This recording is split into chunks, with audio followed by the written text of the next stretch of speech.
قرية أكابر مجرميها ليمكروا فيها.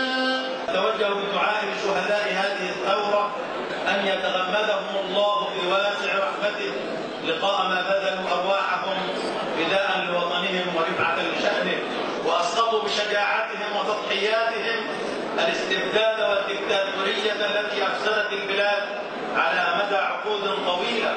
إفطار الإخوان المسلمين اليوم يكتسب أهمية خاصة، لأنه هذا الإفطار كان ممنوعا في السابق، كان ملاحقا ومطاردا من قبل الأجهزة الأمنية ومن قبل السلطة، وبالتالي هذا اليوم هو عيد للحرية. بنتهز الفرصة وبوجه رسالة إلى الإخوان المسلمين الذين وقفنا بجانبهم في قضايا حقوق الإنسان والاعتقالات والتعذيب ألا يمارسوا الإقصاء على التيارات وعلى الجبهات الأخرى. كل الإخوان المسلمين أن المرحلة القادمة تحتاج إلى وحدة الصف، تحتاج إلى الوحدة الوطنية الشاملة، مسلمين وأقباط، سلفيين وصوفيين، إخوان مسلمين وجماعات إسلامية، تيارات مدنية وليبرالية واشتراكية.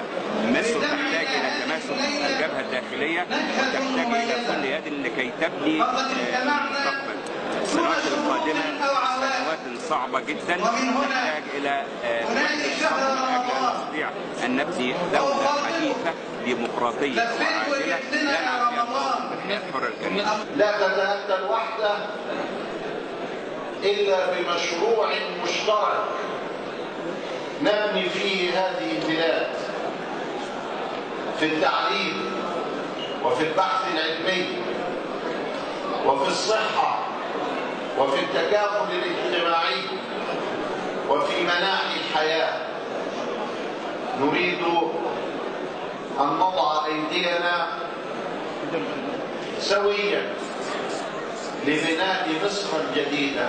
ليس بيننا وبين الاخوان اي عداوه، بيننا اختلافات زي اختلافات مع اي تيار او حزب او رؤى مختلفه، لكن لا توجد لا عداوه ولا بغضاء. اي جهه مصريه وطنيه تدعونا لاي شيء نستجيب. الاخوان هم جزء من مصر، وبالتالي ليس كل مصر، ولا يمكن اقصائهم ولا يمكن ان يتركوا ان يهيمنوا على الحياه السياسيه. مصر ملك الجميع، ليس ملك الاخوان فقط ولا الوسط فقط ولا الليبراليين فقط، ولكن ملك كل ابنائها من كل التيارات وكل الاحزاب. شعبي العظيم في حفلنا هذا السنوي للاخوان المسلمين